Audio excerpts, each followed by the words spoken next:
Okay, I have an interesting story to tell. Hold on.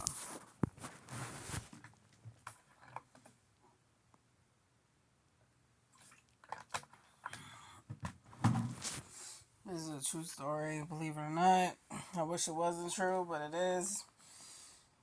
Um, I've been through some stuff, and I honestly believe no one else could have protected me but God. Um, okay, so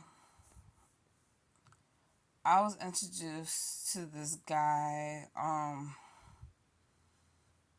from Haiti, through someone I was talking to, and he had money. I don't know how he had money, but he had money, and he offered, he asked me, like, hey, can I pay to use your car, blah blah blah. And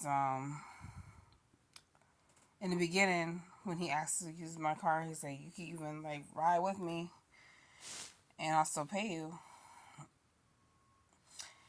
And he was like, and he had to run errands. Like, sometimes he was just like, he need to go to the hotel, stuff like that. I don't know how long he lived out here. I can't remember how old he was. He looked young, but if I'm not mistaken, I think he was older than me. Yeah, I think he was older than me. He, like, okay, so in the beginning, like, he seemed like a very nice dude, put together, and like he never like pressed trying to do anything with me. He wasn't like, he didn't come off disrespectful, pervertive, or anything like that. Um, which was weird to me because um, this is no offense, but I noticed that a lot of men from like out of the country, sometimes they can be a little aggressive, but he came off like the opposite to me. Um, so, and he seemed like nice and intelligent, all these things, right? So yeah, like even though he was like I was going to hotels with him, he still didn't even like try to do nothing. Thank God. Um, and I was chilling with him. I think he just wanted company, like, what I'm saying. He just seemed like, I guess I was just easy. It was easy for me to talk to him. Like I was an easy person to talk to. A lot of people just find me comfortable to like vent to. They feel safe around me. Okay, so, and I'm pretty sure this is not the only person that I've been around that has committed a serious crime like this one. But I just didn't even know it. You know what I'm trying to say? So, anyways, well, okay, so one day, um, it was years ago. I can't remember. I think this was like, I think this is like around this beginning of, COVID time, that COVID era, if I'm not mistaken. Anyways, so I was riding with him on the passenger side. He was like, he was driving, whatever. And me and him was talking, and I don't know, I can't remember, like, there's been times, like, me and him will get into argument. Mind you, we was not together. We was not dealing with each other in any type of way. He just knew that I was like, I didn't play about certain things, like, I was just about my shit, like, what I'm saying. So, and I had no, at the time, and that's like around the time I was homeless. I talked about this before. I was homeless, so like I needed the money for food.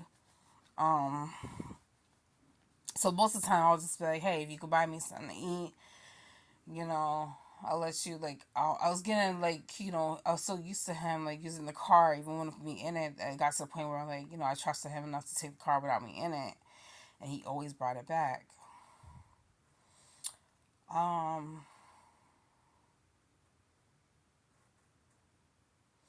and I had, like, a car stop on my car, and he knew about that, and, a tracking thing on my car, so I think that's another reason why he brought it back. But anyway, oh, oh, excuse me. So he never like tried to flee or anything. So one day we was riding around and we was getting to this like I don't know, I can't remember if it was an argument or a debate or it just got really like aggressive, like So he's like, yeah, he's like, I killed people before. He had an accent, but it wasn't like too strong, but it was like strong enough where you could tell he wasn't from here. He's like, I killed people before, and I think he said, but now that I'm thinking about it, I think he was lying. I think he said like one or two or more. I can't remember. And I'm just like, You know what I'm trying to say? I'm just like, I'm just like, yeah. I was like, okay, you want a cookie? Like, I was just like, I don't know what made me say that. I couldn't believe it. He's like, you think I'm lying? I was like, I don't know. Like, I don't know what to believe. You know what I'm saying? And I don't know why he would tell me that. So I'm like, okay, I'm in the car with a killer. All right.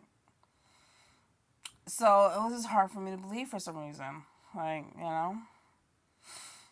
And even though, like, I think it's because, like, nothing seemed to phase me after what I've been through in Virginia. Like, I had, like, when I was out there and I was, like, first of all, when I was in Virginia, I wasn't out there. I kind of got stuck out there because I was going through this horrible situation in my life and I just wanted to start brand new, get away. And I just, like, my car just broke down in Virginia. I was just, like, that's how far I was trying to get away.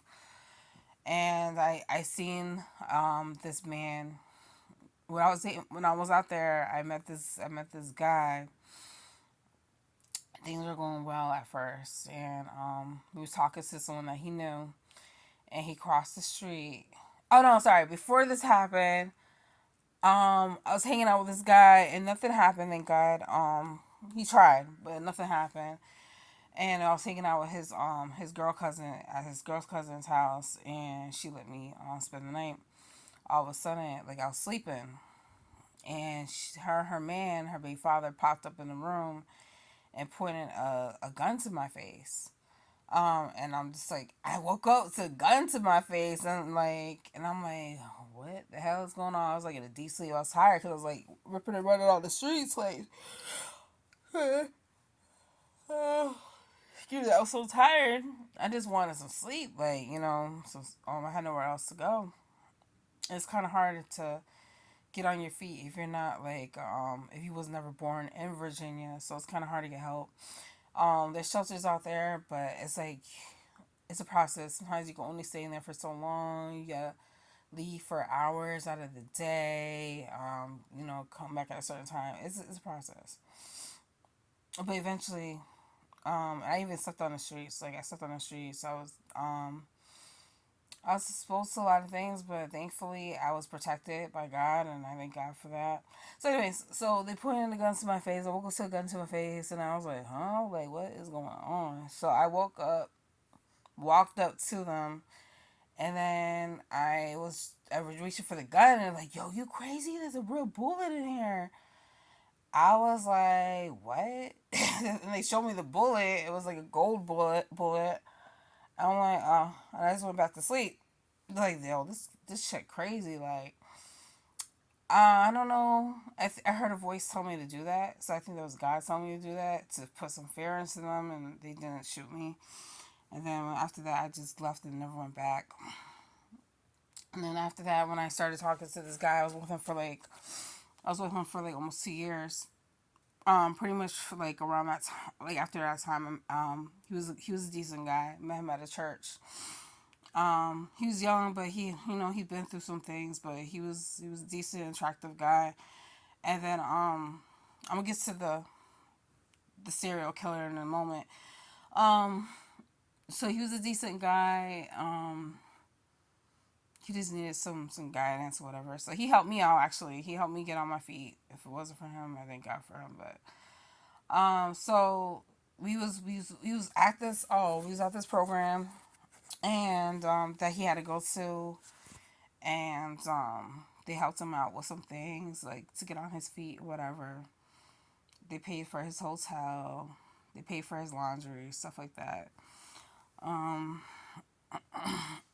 so we was like crossing the street, and then we was like about to catch the bus. Like the cool thing I like about Virginia, it's weird, like, cause a lot of people in Virginia, it was like they just woke up, like, you know what I'm saying, like, cause everything got remodeled. A lot of people was away for a while. It looked different. They even though they were born there, they couldn't remember where they were at.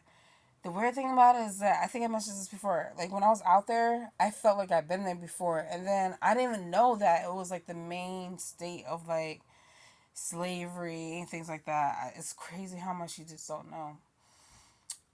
So they have pictures of that too. They have pictures about that, and they have like art everywhere. So anyway, so there's this black guy we was talking to, this older black guy. He was a cool dude.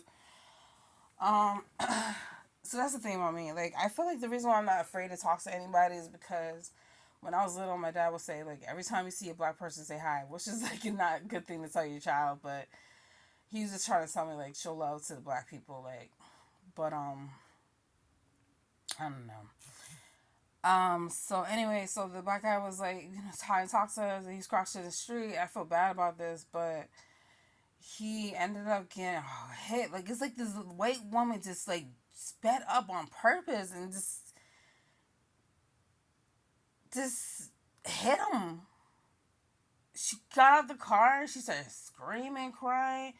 He flew in the air, hit his head on the concrete. It was horrible. It was horrible. God rest his soul. He passed away.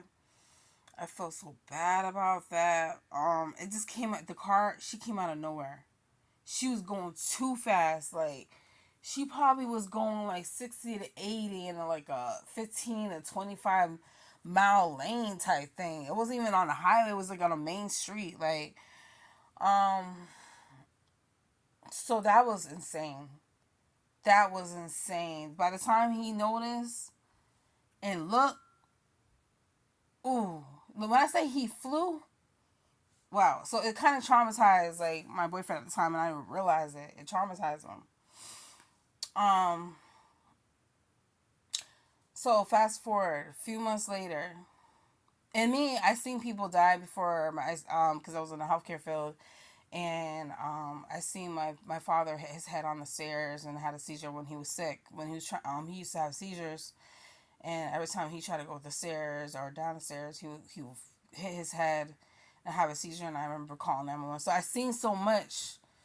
I just like I don't know. It was just like it didn't like phase me. I was upset, but I was just so used to seeing like traumatic things. Like it's just like it was normal to me. So I was able to handle it a lot better than my boyfriend at the time. So after that, he just went a little crazy. I guess I didn't realize how much it traumatized him until much later. He did tell me like I went back to Connecticut, mind you, like, um, Connecticut is 9 hours away. My mom told me to come back. I came back. Then my ex called me. He's like, hey, can you please come back over here? He's like, I'm gonna tell you something before you come back. He's like, asked his girl for a cigarette, nothing happened. Da, da, da. I just want to tell you. I was like, okay. Like, I don't know why he told me. Like, just, I don't know. He just wants to mention that for some reason. And I believe him, you know? Um, but I don't know, you know? So, because you know how somebody can tell you one thing, comes out to be a whole nother thing. I still don't know to this day. So, then he's like, I'll pay for your car insurance if you come through, da da. I'm like, okay, cool. And he did. Pay for my car insurance. My car insurance was not cheap. It was not cheap. And he paid for that, came through, and everything was quiet for a minute. All of a sudden, like, Virginia is crazy. Like, I'm gonna keep it real with you. I was out there in Highland Park, Usually there's always shootings every day, morning, day, and night. It's just so normal, like, you know what I'm saying, to the point where it's like fireworks. Like, I feel like the black people out there have more power than the police. I feel like the police are scared of the people out there more than anything. There's people out there that will. There's a lot of black on black crimes. Unfortunately, there's a lot of people that's addicts out there. Unfortunately, there's a lot of prostitution out there. Unfortunately, thank God I didn't have to do that. I had strength in me. I even had men try to talk me into doing it. I was like, hell no. Like, you can become rich. If I was you, I'd be riding the Cadillac. I was like, hell no. Like, I'm all set. So I had gotten into an altercation with this one guy that tried to like set me up. I punched him so hard, like he started bleeding and he had a cut in his eye. So like people kind of knew like don't mess with me type thing. Like, oh, she different. But back okay. So back to the situation. So things were quiet for a while. All of a sudden, I heard my ex arguing, and I was like, who's he arguing with? Usually he didn't argue with like a man, like another man. I heard another man yelling in the back. So I go downstairs.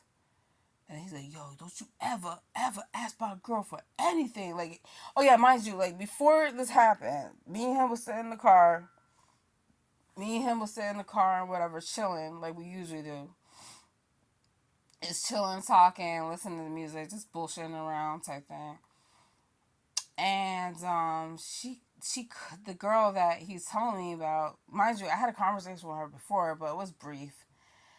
And she seemed cool. She's a pretty girl. Like, she had pretty like green eyes. She was considered like a red bone. Okay, type of girl, light skin, black girl, whatever. I don't know what she was mixed with, but I don't know. I think she was just black. And my ex at the time, he's light skinned. He's black though. He's very light skinned, handsome, tall. He wasn't an ugly dude at all. Um, so, so, well, you don't know. Let's say, so she walked by. She gave this weird, like, look, like, after I bet with her briefing. So, what's going on? Like, is there something I don't know? But it was kind of look like hating type of look. I don't know. It was weird. This is the same day this is about to happen, right? So later on, they arguing. I'm hearing them arguing. I'm like, what the hell's going on? Left my phones upstairs. Didn't think nothing of it, right? Come down there. I see him arguing with this short dude. Mind you, I never met her boyfriend before. Never. He's light skinned too. He's a light skinned black man too. I think he had like dreads. And he's shorter than my man, and he's shorter than his girl. So she's standing in front of her man, basically instigating the whole thing. Like, I don't know why. While he like amping him up, like, yeah, this is my man, that was good. She's like, don't you ever ask my girl for a cigarette ever again. I don't give a fuck. You know, just and then little. Oh yeah, and I heard things like she got around, like she was cheating on him and stuff like that, and I guess he didn't know it. But I didn't say nothing. So I was like, yo, chill. Like, then my ex at the time, my boyfriend at the time, he like told me like, yo, step to the side, like don't get involved, blah blah. Thank God he did that because it could have went in a whole nother level situation. So all of a sudden I hear a pop. I'm like, and I see smoke. I'm like, what the hell was that? And then my boyfriend and her boyfriend disappeared. I'm like, where the hell did they go?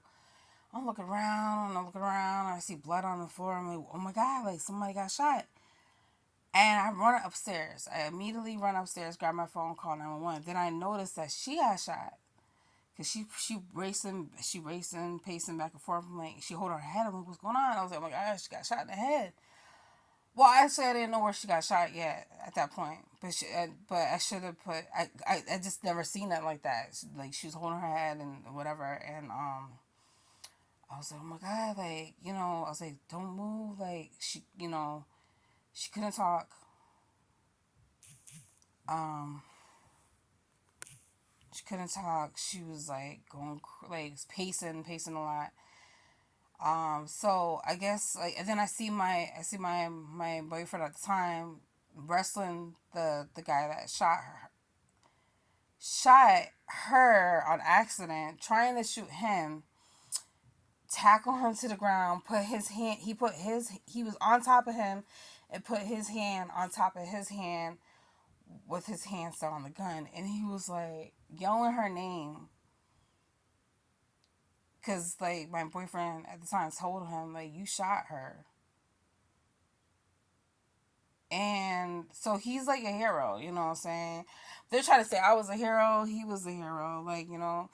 So they're like, and then I called 911. I explained to them everything that happened. They like said that was the most commonest 911 call, and we appreciate you for that. She ended up passing away in the ambulance. Even though like she like interrogated the situation and set up the whole situation, I don't wish that on anybody. Um, and I thank God that he survived. I survived. So he had to go to jail for manslaughter. We had to go to court. Um, Things like that. So after that happened, he lost his mind even more. He didn't feel safe. He thought that someone was gonna try to attack me or him. He just went a little crazy after that. Well, a lot of crazy. He ended up getting into an argument with cause we was like in the house. We rented a room. We rented a room in the big house. I'm gonna get to the circle in a minute.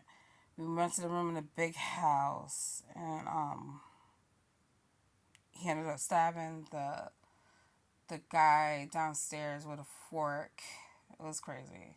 And he's like, he's stabbing me. He's stabbing me. I run downstairs. Like, what the hell's going on? And he's like, he stabbed me. I was like, stabbed you with what?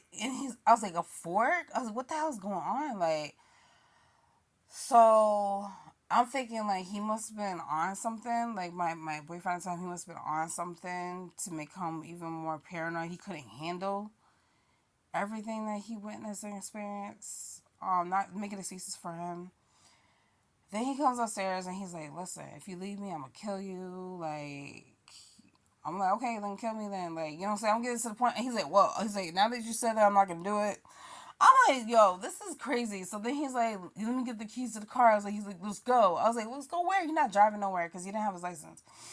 I was like, no. He's like, nah, because I know you know where. Knowing that I'm not originally from Virginia, he's like, I know you know where the gun shop is. I know you know where everything is. You pay attention to everything. I was like, gun shop? Why you want to go to a gun shop for? You know? And he's like, cause I need to get a gun. I need to protect us. I was like, the reason why he stabbed him is because he thought that the guy downstairs had a real gun. He found out later it was just a BB gun, but it looked like a legit real gun. So the guy ran to the church near the house. He was a big he was a well-known pastor that was friends of the family that actually helped him get into the house that he was renting. Um, so then I think this was like in 2018. This happened 2018. Excuse me. So then he's like, tell me, like, show me where the gun shop is. Show me where the gun shop is. Da da da da. And I'm like trying to stall him as best as I can. I'm like, oh my god, like, because I knew he wasn't gonna buy no gun. He didn't have no license to buy no gun. So I'm like, okay, he's gonna try to probably steal a gun. So I'm like, this guy's crazy. So, and I know that if he did that, they're gonna shoot him. You know, Virginia. You know, we down south, and a lot of people in Virginia they think that I am the one with the strong accent. They think that I'm the one from down south, and they live up north. I try to explain it. It's weird. So we finally go to the gun shop. He was getting frustrated, and I was like, all right, I know exactly what I'm gonna do. Hold on. Alright, my bad. So yeah, I was like, I know exactly what I'm gonna do. I'm gonna take him to this gun shop, run inside, tell them like the truth, so they won't shoot him. you know. Hold on. What the hell happened to my okay, so I go in there and I said like, oh, my boyfriend's trying to. My boyfriend, he kidnapped me because he technically did, and he forced me to bring him here. Um, well, even though he was driving, he forced me to direct him here. Um, he's not all the way there, but please don't hurt him. Just call the police. Okay. And they're like, what's going on? I was like, and then they seen that he was not himself. It was like some demon was like taking over him. He was not himself. He was like a whole nother person or spirit. I can't explain it. So he was going around touching the AK-40s, the rifles. The AK-47s, the rifles, all types of things. And they're like, sir, if you put bullets in there, I'm gonna have to shoot you. And they had their guns pointed at him, everything. So when it got to the point where it was getting serious, I jumped in front. I jumped in front of him, and I said no, because he's young. He's young, and I was like, no, don't shoot him. Like, and I had my phone out. I was recording everything. Thank God, I recorded it from the beginning. I was like, don't shoot him. He's young. I was like, he's not gonna do it. I don't think he's gonna do it. I hope he, like, please don't shoot him. Just wait for the police to get here, and they thank God they didn't, but they still were pointing the gun. And then so the police finally came, and then I told the police, like, please don't shoot him, just tase him. And I kept saying it loud, saying, please don't shoot him, and because they were going to. And they tased him, thankfully, but they had to tase him a few times because his adrenaline was so amped, like he just pulled it out. Mind you, he wasn't talking and he wasn't screaming. He just wasn't saying nothing. It was like he was just like another being. Like, I can't explain it. So he just grabbed the things that come out, the taser gun, and like it's like strings, and then he pulled it out. Finally, he went down. That's when he was like, Monique, like, call my name. I'm like, listen, like, I try to tell you not to do this. I thank God that they didn't shoot him, but I just honestly, after that, they realized that I recorded the whole thing. Then I was like, what made you pull out your phone? I was like, I don't know. So they told me to. So they asked to see the footage. They didn't delete it. They asked to see the footage. And honestly, I don't even know where he's at to this day. I don't know if he's alive. I don't know. They didn't even put it on the news. I looked up his name. I can't find nothing about him before I was able to. It's like he disappeared. So fast forward to this. I went back home. Well, actually, after that, I didn't go back home right away. I was kind of stuck out there. I got into a worse situation. I bought the system one. I thought I could trust him and his girl cousin. They did me dirty. At first, everything was cool. I was working. Everything was going fine for the first few months. Ended up, I'm going to get to this every couple of minutes. Ended up, I noticed some red flags. I started to try to put my foot down. I don't know why I put myself. I think I put myself into that situation to survive because I had no other choice. I was trying my best to get by until I was able to go back to Connecticut because it took me. I didn't have all my documentations with me, so it was hard for me. It took me 6 months, just to get a job because I had to wait for my mail to come in the mail. My documents. My mom to find my a wallet that had my information in there. Thank God she was able to find that. I had to wait a long time just to get my documents to get some income. It was crazy. So that's why I was stuck out there for so long. Then around that time, that's when I met my boyfriend at the time. So after things went left, it was this other guy. He offered to help me because he saw that I was living in my car. I had all my stuff in the car, and whatever. And there's another black guy. He was like, I think he was like a little older. He's like around my age. I can't remember how old he was, but I'll never forget his name. But anyways, so things were going good for a minute. Things were going good for a minute. I was still working. Cause I just started working. I had my car. I was still trying to pay my bills and everything like that. He didn't know. I don't think he knew how to drive. Oh, he didn't know how to drive. But I was always driving and stuff like that. But he had his boy knew how to drive. So his boy would like when I was at work, I'm like, hey, cool, use my car, whatever, cool. That's how nice I was. But he always came and got me from work. So he never left me stranded. So and he never took anything from me. His girl cousin never took anything from me. Um, at that time, but I forgot. Oh, I can't remember how this happened. Like I really can't. Me and him got into an altercation. I can't remember how, and I can't remember why. Honestly, I can't remember how or why we got into altercation. So we got into altercation. We got into argument. He put his hands on me really bad in front of his brothers. Like he had a big family. He was little. He was a little dude, but he was a little dude, but he worked out. Oh, okay. This is what I should have never did. I had boxing gloves. And I had like two pairs. I had like a pair for myself and an extra pair.